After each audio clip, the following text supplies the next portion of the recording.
नाम सुना? सुभाष चंद्र बोस।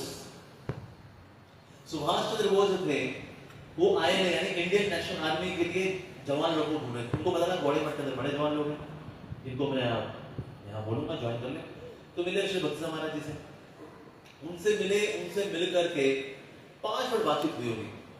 उन्होंने कहा ठीक है, अगर तुम चाहते हो मेरे मठ के जो भक्त हैं, ब्रह्मचारी हैं, तुम्हारी इंडियन नेशनल आर्मी में ज्वाइन करें, लेकिन ये बात ध्यान रखना, इन्होंने प्रसाद पाया हुआ है, इनका जो खून है ना प्रसाद का बना हुआ है, और इससे इनका खून है वो राधा माधव के लिए।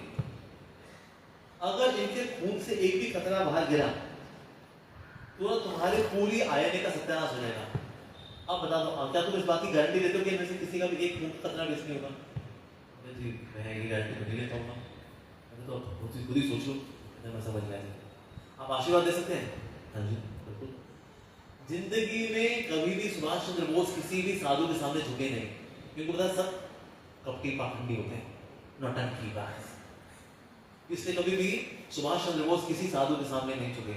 जिंदगी में पहली बार एक साधु के सामने वो झुक के दंडवत प्रणाम किए, और वो कौन थे?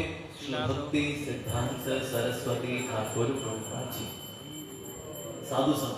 और उनकी इच्छा ये हुई कि अगर मैं आईएनए नहीं चला रहा होता इंडियन नेशनल आर्मी, मैं इनके शिष्य बनकर मैं ही ब्रह्मचारी बन जाता। ये इच्छा थी किसकी? सुभाष चंद्र बोस की इच्छा थी। उस समय कई आर्टिकल में लिखे उन्होंने कि जिंदगी में कुछ करना चाहिए तो वो है ऐसे गुरु का सानिध्य करना चाहिए और हरि भजन करना चाहिए। ये वर्ड थे सुभाष चंद्र बोस के। तो सोचिए, चाहे कोई कितना बड़ा दिग्गज हो, लेकिन साधु संग हो जाए उसका तो क्या से क्या ही हो जाए।